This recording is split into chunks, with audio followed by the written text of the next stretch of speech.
तौकीर अपने माँ बाप का इकलौता बेटा था। मैट्रिक और एफएससी इम्तियाजी नंबरों के साथ पास करने के बाद इसने पुलिस फोर्स ज्वाइन कर ली और अपनी मेहनत और काबिलियत की बिना पर एक इंस्पेक्टर के ओहदे पर पहुंच गया। माँ बाप और वो खुद तीनों एक खुशहाल जिंदगी गुजार रहे थे। दीगर बहन भाई ना होने की वजह से इसने भी अकेलेपन को अपने तन्हाई का साथी बना लिया था और कुदरत के फैसले को दिल से कबूल कर लिया था। माँ बाप बूढ़े हो गए थे, लेकिन इसके बावजूद इसकी बूढ़ी माँ इसके वारी जाती थी। जब तक वो ड्यूटी से घर वापस ना आता, वो दरवाजे के सामने बैठी इसका बेचैनी से इंतजार करती रहती। तौकीर के बार बार कहने के बावजूद इसने अपनी इस आदत को टस से मस न होने दिया और हमेशा की तरह इसी इंतजार की कैफियत में बैठी इसकी राह तकती रहती। तौकीर रात के वक्त कभी कभार खुद भी शहर के हालात से बाखबर रहने के लिए पुलिस मोबाइल पर शहर का गश्त करता रहता। इसकी इस आदत की वजह से अक्सर उसे बहुत से ऐसे हालात से सामना हो चुका था जिन पर काबू पाकर इसके सीनियर अफसरान इसे शाबाश के साथ साथ भारी इनामात से भी नवाज चुके होते थे। सीनियर होने के बावजूद इसके अफसरान इसको इज्जत की निगाह से देखते थे और हमेशा इसके दिए हुए मशवरों को अमली जामा पहनाने में पेश रहते थे। गर्ज पुलिस के महकमे को ऐसे पुलिस अफसर पर हमेशा नाज रहता था। शाम के साए गहरे हो चले थे। इंस्पेक्टर तौकीर हस्बे मामूल ड्यूटी से 1 घंटा कबल पुलिस मोबाइल पर बैठकर शहर के हालात का जायजा लेने के लिए थाने से निकल चुका था। पुलिस मोबाइल शहर की मुख्तलिफ सड़कों पर घूमती तेजी से आगे बढ़ती जा रही थी। पुलिस मोबाइल में इंस्पेक्टर तौकीर के साथ साथ पुलिस के 3 जवान और भी सवार थे जो मुस्तैदी से अपने बॉस पर नजरें जमाए हुए थे। इंस्पेक्टर तौकीर ड्राइवर के साथ खुशगपियों में मसरूफ था। इसका लहजा और इखलाक अपने अमले के अफराद के साथ हमेशा दोस्ताना रहता था। यही वजह थी कि तमाम लोग हर वक्त इसके लिए अपनी जान तक कुर्बान करने के लिए तैयार रहते थे। वो इनकी हर खुशी और गम में बराबर का शरीक रहता था और जरूरतमंदों की हर मुमकिन मदद भी कर देता था। रात आहिस्ता आहिस्ता गहरी होती चली जा रही थी। सड़कों पर मटर गश्त करने के बाद अब इनका रुख मोहल्ले की गलियों की जानिब था।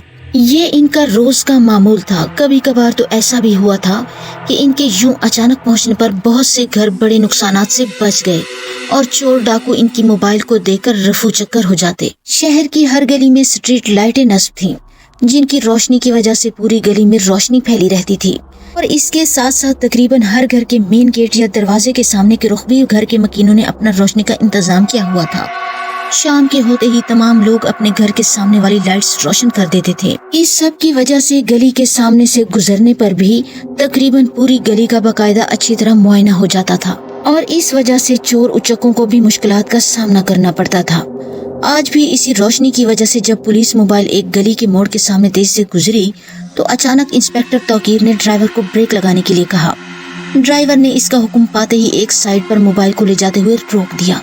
फिर इंस्पेक्टर के कहने पर गाड़ी को दोबारा पीछे की जानिब ले जाने के लिए कहा तो ड्राइवर ने गाड़ी रिवर्स की और जैसे ही इनकी मोबाइल गली के सामने पहुंची तो ये देखकर सबकी हैरत से आंखें खुली रह गईं कि गली के सामने एक इंसान नुमा बला बड़े वहशतनाक अंदाज में एक इंसानी जिस्म को भंभोड़ने में मसरूफ थी और नीचे जमीन पर पड़ा एक इंसानी सर स्ट्रीट लाइट में साफ दिखाई दे रहा था।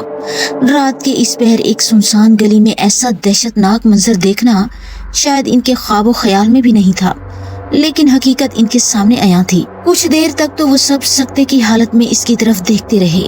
फिर जैसे अचानक किसी के झंझोड़ने पर कोई बेदार होता है, वैसे ही एक झुरझुरी लेते हुए वो सब सकते किसी कैफियत से बाहर निकल आए। चोर उचक्कों के साथ खेल खेलते हुए भी इन पर ऐसी कैफियत तारी नहीं हुई थी, लेकिन आज के मंजर ने इन्हें होशो हवास से बेगाना कर दिया था। दोबारा शौरी कैफियत तारी होते ही इंस्पेक्टर तौकीर ने फौरी तौर पर अपनी साइड पर लटका हुआ रिवाल्वर निकाला, तेजी से मोबाइल वैन का दरवाजा खोलकर बाहर निकला और इसके साथ साथ पीछे बैठे पुलिस के 3 नौजवानों ने भी अपनी गनों को संभालते हुए इसकी तकलीद की और कुछ ही देर में वो सब इस बला से कुछ फासले पर पहुंचकर रुक गए। इनके नजदीक पहुंचते ही इस इंसानी बला ने हाथ में पकड़े इस मुर्दा जिस्म को एक जानिब उछाला और यकदम इनकी तरफ घूमी। शायद इसने भी इनकी मौजूदगी को महसूस कर लिया था, लेकिन इसके सीधा होने से पहले ही इंस्पेक्टर तौकीर अपने रिवाल्वर से 2 गोलियां इस बला की जानिब करके दाग चुका था। वो एक अच्छा निशानेबाज भी था और एक ही वक्त में दोनों गोलियां सीधी इसके दिल के मकाम में घुसती चली गईं। वो जरब लगते ही उछलकर एक जानिब जा गिरी। इसके साथ साथ पुलिस के 3 नौजवानों ने भी अपनी अपनी गनों से निशाना लेते हुए इस बला के जिस्म पर गोलियां दाग दी। रात के इस सन्नाटे में गोलियों की तड़तड़ाहट से एक भूचाल आ गया।